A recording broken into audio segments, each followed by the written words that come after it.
শাহেনশাহ, আপনি এখন যোধা বেগমের সঙ্গে এসে এই পবিত্র চাদরের নিচে দাঁড়ান।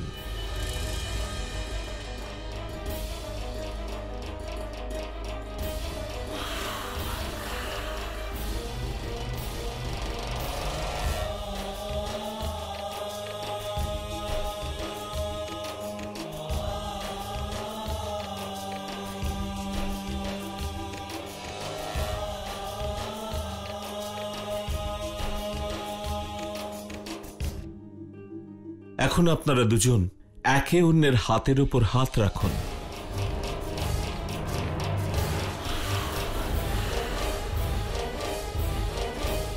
এই ব্যাপারটির মধ্যে প্রকাশ হবে এই আনন্দের জন্য একে অন্যের কাছে কৃতজ্ঞ, এবং আপনাদের দুজনের কারণে আপনারা এই আনন্দের দিন পেয়েছেন।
এবার আমি নিশ্চিত যে বেগম যোধা আর জালালের মধ্যে কিছু তো ঘটেছে, কারণ এই খুশির সময়েও ওরা দুজন খুশি নয়। কিন্তু বিষয়টা কি? এখন দোয়া করবার জন্য আপনারা হাত ওঠান এবং খোদার কাছে দোয়া চেয়ে নিন।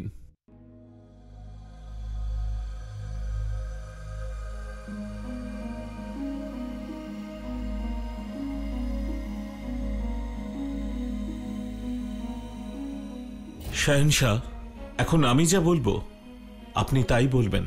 হে উপরওয়ালা, আপনারই আশীর্বাদের জন্য অপেক্ষা করছিলাম।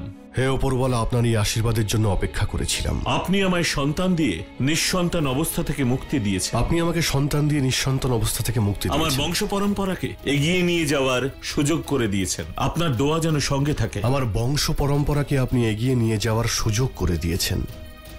আমার বেগমকে আপনি আশীর্বাদ করুন যে সে যেন তার সন্তানকে সুস্থভাবে জন্ম দিতে পারে। আপনার দোয়া যেন সবসময় আমাদের উপরে থাকে।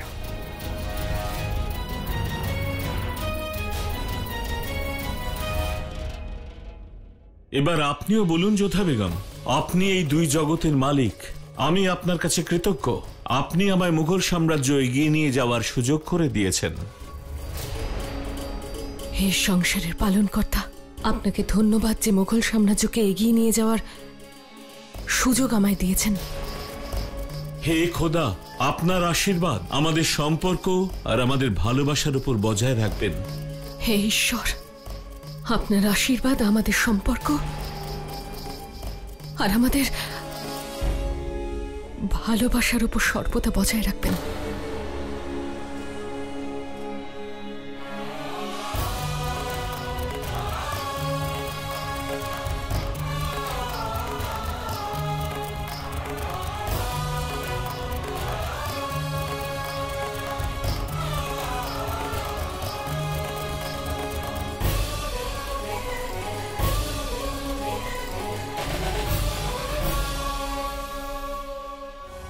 তোমরা এখন এসো। কার সন্তান এটা? কি? আপনি প্রশ্ন না করে উত্তর দিন। আমাকে উত্তর দিন যোধা বেগম। কার সঙ্গে আপনার সম্পর্ক হয়েছিল? সে কে যে আপনার এই সন্তানের পিতা? সেই প্রশ্নের উত্তর দেওয়া যায় যার কোনো অর্থ থাকে, কিন্তু আপনি আমাকে যা জিজ্ঞেস করছেন তার অর্থই আমি বুঝতে পারছি না। সম্পর্ক আমি তৈরি করিনি, আপনি তৈরি করেছেন আমার সঙ্গে সম্পর্ক। আমার অজ্ঞান হয়ে যাওয়ার সুযোগ নিয়ে আপনার প্রতিশ্রুতি ভঙ্গ করেছেন। এটা মিথ্যে যোধা বেগম। সেদিন রোকেয়া বেগমের সামনে আমি কিছু বলতে পারিনি, তবে সত্যিটা হলো আমার দেওয়া প্রতিশ্রুতি আমি ভাঙিনি।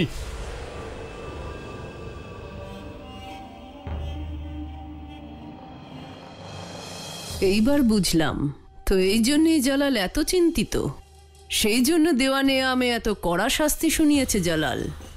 কিন্তু প্রশ্ন হলো, কার এত দুঃসাহস যে জালালের সঙ্গে বেইমানি করেছে? বেগম যোধার সঙ্গে কে সম্পর্ক তৈরি করেছে? চুপ করে কেন আছেন? উত্তর দিন আমাকে। কার অপরাধ আপনি আমার উপরে চাপাচ্ছেন? আপনার সঙ্গে কার অবৈধ সম্পর্ক রয়েছে?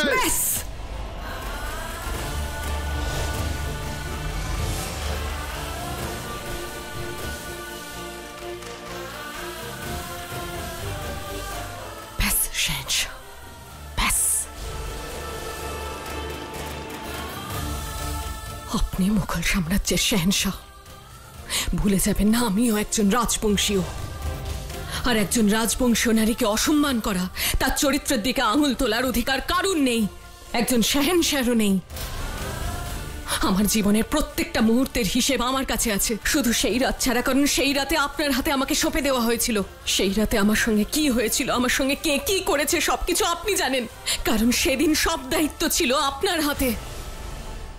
কিন্তু আপনার কাছে তো সবকিছু একটা খেলা। প্রথমে আপনি আমাকে বলেছিলেন সেই রাতে আপনি আমার সঙ্গে ছিলেন, তারপর আপনি বললেন যে আপনি আপনার কথা রেখেছেন, তারপর রোকেয়া বেগমের সামনে আপনি আবার বললেন যে আপনি আমার সঙ্গে রাত কাটিয়েছেন, আর এখন এমন একটা ঘৃণ্য প্রশ্ন আমাকে করছেন যে আমার গর্ভের সন্তানের পিতা কে? শেহনশাহ, আমি একজন রাজবংশীয়, মানছি যে আমাদের সম্পর্ক শুরু হয়েছিল ঘৃণার ভিত্তিতে। আমি এও মানছি যে আপনার স্পর্শ আমি কখনো স্বীকার করিনি, কিন্তু আমার সংস্কার এমন নয় যে আমার স্বামী থাকা সত্ত্বেও আমি কোনো পরপুরুষের সঙ্গে সম্পর্ক তৈরি করব। আমাকে স্পর্শ করা তো অনেক দূরের কথা, কেউ আমার ছায়াকেও স্পর্শ করতে পারবে না শেহনশাহ। আপনার রাজবংশ আর পরম্পরা নিয়ে আপনার খুব অহংকার। ঠিক তেমনি আমিও আমার ধর্ম আর পরম্পরাকে সাক্ষী রেখে আপনাকে কথা দিয়েছিলাম যে আপনার অনুমতি ছাড়া আমি আপনাকে স্পর্শ করব না। সেই রাতে আমি আপনাকে স্পর্শ করিনি, আর এটা আমার খোদা জানে। একজন শহর তার বিবিকে স্পর্শ না করেও যদি সে গর্ভবতী হয়, তাহলে তার অধিকার আছে তার বিবিকে প্রশ্ন করার। ওই রাতটা আপনার কাছে খুবই গুরুত্বপূর্ণ, তাই না যোধা বেগম? কিন্তু ওই রাতের হিসেব আছে আমার কাছে, আর আপনার বাকি রাত আর দিনের হিসেব আমি ঠিক খুঁজে বের করব। আর এটাও খুঁজে বের করব যে সেই মহামান্য ব্যক্তিটি কে।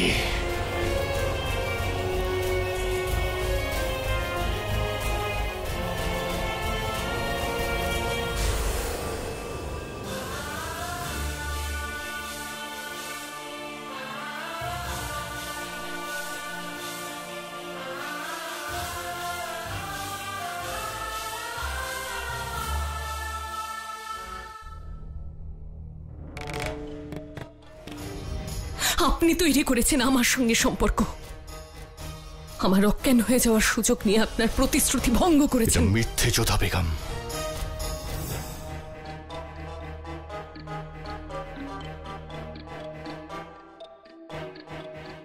রেশম, এতক্ষণ কোথায় ছিলে তুমি? অপরাধ নেবেন না ওয়াজিরে আলিয়া, কিন্তু আপনার হুকুম ছিল যাতে কেউ এই সাক্ষাতের ব্যাপারে না জানতে পারে, তাই একটু দেরি হয়ে গেল। আমি হাকিম সাহেবাকে নিয়ে এসেছি।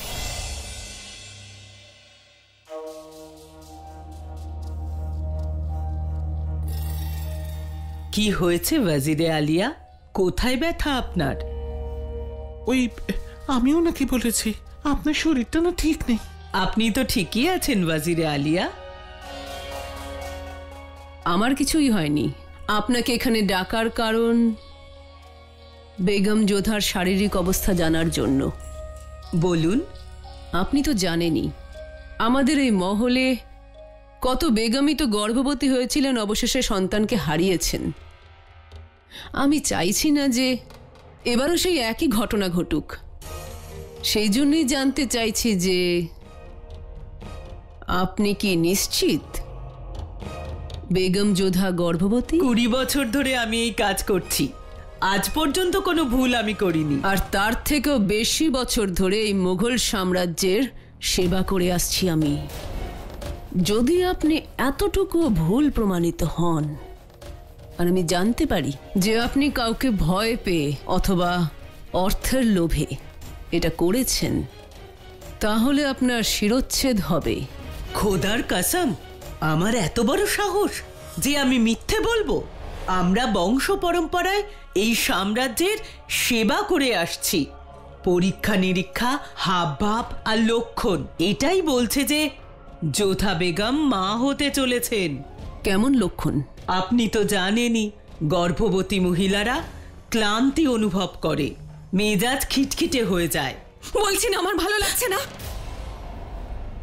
ঘৃণা হচ্ছে আমার আগ্রার উপর, শাহেনশার উপর, আর ওই মুহূর্তের উপর, ওই সব কিছুর উপর যার সম্পর্ক আগ্রার সঙ্গে আছে। শাহেনশাহ সর্বদা আমার ঘৃণার পাত্রই থাকবেন। মতি, আমার আশ্চর্য লাগছে, এত বড় দোষারোপের পরে আমি বেঁচে আছি কি করে? আমি নিজেকে শেষ করে দিলাম না কেন? কেউ কি সেই কষ্টটা অনুভব করতে পারবে যখন একজন স্বামী তার স্ত্রীকে প্রশ্ন করছে যে তোমার গর্ভে কার সন্তান জন্ম নিতে চলেছে? ছি, ঘৃণা হচ্ছে আমার এটা ভেবে যে কার সঙ্গে বিয়ে হয়েছে আমার।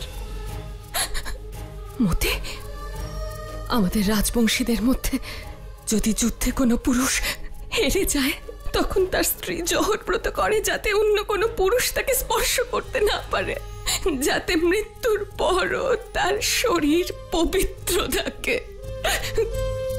এমন বংশের নারীকে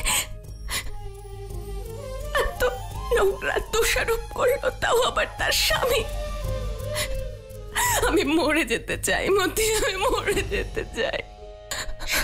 নিজেকে যোধা, আমি তোমার কষ্টটা বুঝতে পারছি, কিন্তু এই শিশুটার তো কোনো দোষ নেই, তাই না? তোমার গর্ভে যে আছে সেই শিশুটার জন্য যোধা কিছু খেয়ে নাও। না মতি, আমার সবকিছু কেমন বিষের মতন লাগছে। যে গন্ধ ওনার পছন্দের ছিল আজ সেটাই ওনার কাছে অপছন্দের হয়ে উঠল। বমি ভাব আসে, শ্বাসকষ্ট হয়। কি হয়েছে? জানি না মতি, আমার কেমন যেন কষ্ট হচ্ছে।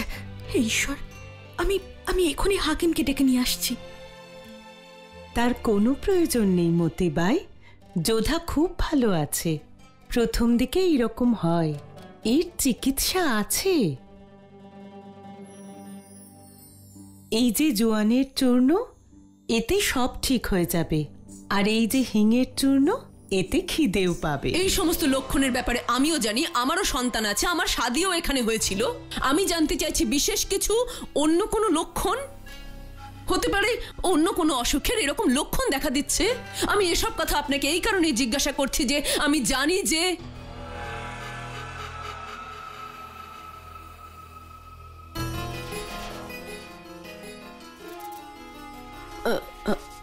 সঠিক করে বলুন, আপনি কত মাস চলছে? এটা তো প্রথম মাস। প্রথম মাস? এর মানে হলো আমেরে রওনার সময় অথবা আমেরে বেগম যোধা কারোর সঙ্গে সম্পর্কে জড়িয়েছিলেন। আপনাকে অনেক ধন্যবাদ এখানে আসার জন্য, কিন্তু একটা কথা মনে রাখবেন, আপনার আর আমার মধ্যে যা কথা হলো সেটা যেন আমাদের মধ্যে এই কক্ষেই থাকে। আপনি তো জানেন এর আগে যা বেগম রোকেয়ার সঙ্গে ঘটেছিল, আমি চাইছি না যে সেটা আবার ঘটুক। খেয়াল রাখতে হবে আমাদেরকেই, সেই জন্য এই কথাগুলো গোপন রাখাই ভালো। আর এই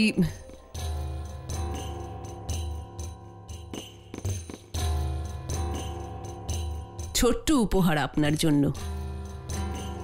আর হ্যাঁ, একটা কথা তো ভুলেই গিয়েছিলাম, বেগম যোধার কতটা খেয়াল রাখতে হবে, তাকে কি ঔষধ দিতে হবে, আর খাওয়া দাওয়ার ব্যাপারে বিশেষ কিছু কোনো প্রয়োজন নেই। আর ছোটখাটো বিষয় মালিকা-ই-আজম নিজেই খেয়াল রাখছেন। তিনি নিশ্চয়ই জানেন যে এই সময় যোধা বেগমের কিভাবে খেয়াল রাখতে হবে।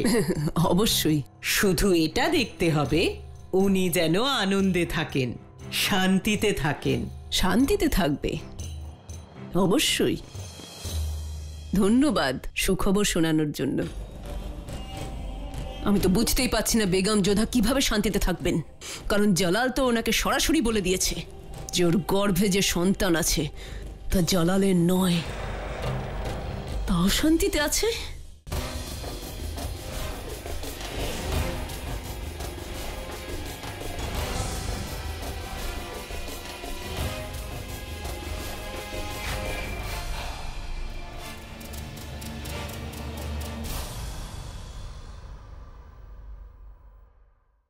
आदाब सलीमा बेगम। রহিমের জন্য দুধ তৈরি? आगे। প্রণাম সেলিমা বেগম। সালাম মতিবাই। এখন যোধা বেগমের শরীর কেমন আছে? ব্যাস সেরকমই আছে। ওনার জন্য দুধ নিতে এসেছি, ওনার দুধটা দাও। अच्छा मोती भाई।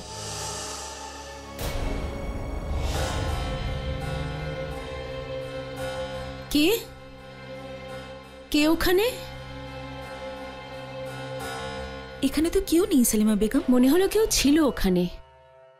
দাঁড়াও মতিবাই, এই দুধ তুমি যোধা বেগমের জন্য নিয়ে যাচ্ছ তো? আগে হ্যাঁ। এটা আমাকে দাও।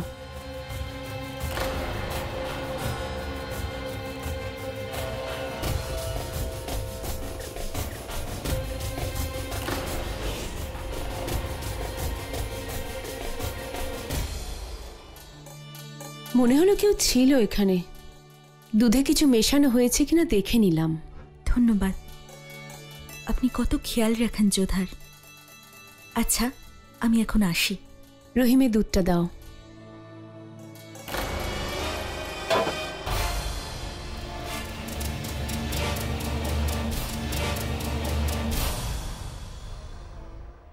কি? কিন্তু যোধা বেগম হলেন মুঘল সাম্রাজ্যের বেগম। উনি মুঘল সাম্রাজ্যের বেগম, সেই জন্যেই উনার এই ব্যবহার সহ্য হচ্ছে না। হাকিম সাহেবা জানিয়ে দিয়েছে বেগম যোধা গর্ভবতী, আর জালাল বলেছে উনার গর্ভে যে সন্তান আছে তা জালালের নয়, কারণ জালাল বেগম যোধাকে এখনো স্পর্শ করেনি। তাহলে রেশমের মানেটা কি দাঁড়ায় বলো? এটা ঠকানো না? এটা বিশ্বাসঘাতকতা নয়? আপনি সোজাসুজি গিয়ে শাহেনশাহকে কেন বলে দিচ্ছেন না যেন যোধা বেগমকে আমেরে পাঠিয়ে দেয়? যতটা দরকার তার চেয়ে বেশি কথা বলা উচিত নয় রেশম খান। আমি জালালকে কোনোভাবে কষ্ট দিতে চাই না, কিন্তু হ্যাঁ, বেগম যোধাকে অসম্মানিত করে লজ্জায় ফেলতে পারি। তাই যেমনটা বলছি তেমনটাই করো।